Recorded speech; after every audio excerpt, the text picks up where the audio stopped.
Spark Ideas by the Nerd Girls brings you a great emotional story by Graham Akers in Why I Ride My Bike.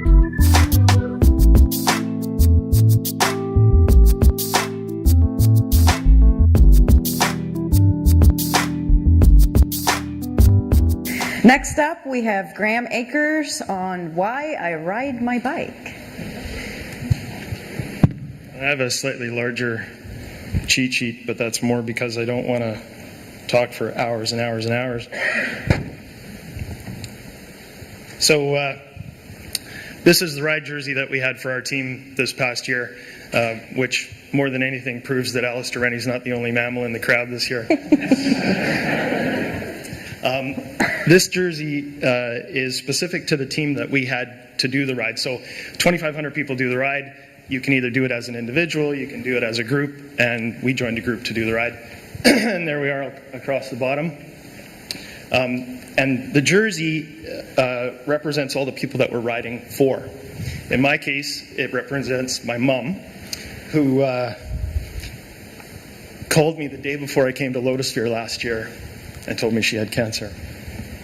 I'm going to hold on for a sec here. She's okay. She's had treatment, and she's doing all right. The other person on my jersey is my daughter. The one in the middle there.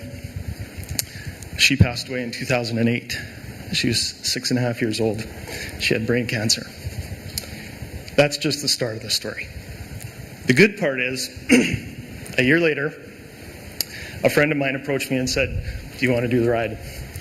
And I was about 235 pounds, got my driver's license, and forgot about my bike when I was a kid. And I thought, this is a good idea. So thought about it a little bit and got going, and said to my wife, "I think I want to do this ride." And she's like, "Are you sure? You don't want to get hurt?" And I'm the kind of guy, love my wife, but it's like, don't tell me I can't do something. So I said, yes, I'm going to do this ride. And had a really good friend at one of my clients who did the ride the year before and is a cancer survivor. "No problem, Graham, it'll be fine." So I got going, and it was ridiculously difficult to train, but we were training with the team, and they all helped and brought me along. I lost 25 pounds and actually wear clothes smaller today than the day I graduated from high school, which is massively motivating. Absolutely. Now, the other neat thing that happened, I'm a minor hockey coach. I'm active in my community. So I sent out the email and said, "Hey, I'm doing this ride. I need to raise $2,500. And I think I had $2,500 in about 10 days. One of the kids that I coached, his dad gave me a $1,500 check, which is just awesome. So we had $16,000 that first year. So here I am, kind of getting into it, wanting to do the ride, and struggling mightily to train. But there's this mounting dollar figure that's motivating me to get out there and do it. So the team support was fantastic. Well, anyways, it gets to the ride, and my knees started hurting me. One of the guys that I was riding with was slated for knee replacement surgery, but he was still doing the ride. Well, he had a big bottle of Tylenol 3s, so that was really helpful to get kind of past the knee injury and all of that stuff. We get to the second day, and each day has a fairly significant hill on the ride.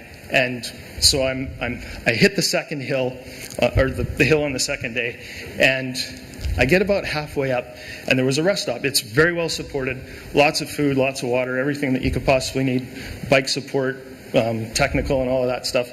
And there's these young kids at each rest stop going, "You're doing great, way to go, you're almost there." And I'm like, "How about you get on this bike and get up this hill?" But what I heard there was 30 kilometers to the end. And I thought, I can do 30K. And it's like the THX sound at the beginning of a movie that just filled me up. And I'm like, get out of my way, I'm finishing this ride. The feeling crossing the finish line, it's so indescribable, especially for somebody who's lost somebody.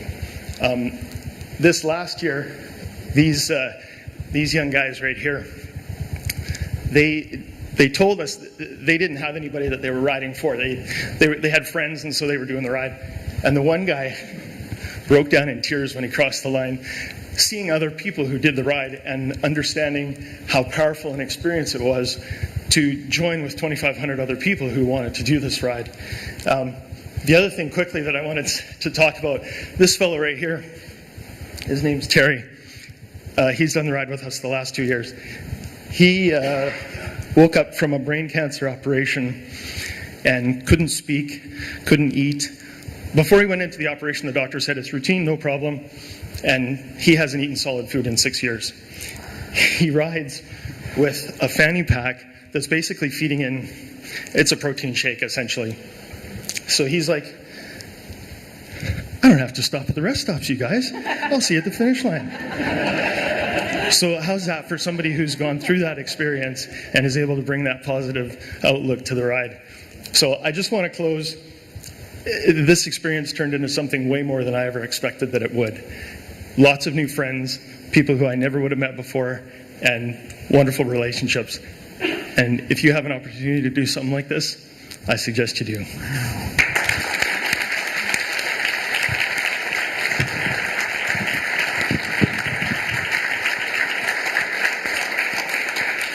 What an incredibly touching and inspiring story. When's your next ride? June. And how do we sponsor? I would like to say thank you to Paul Calhoun. He's already donated $100 to me this year. How do we help?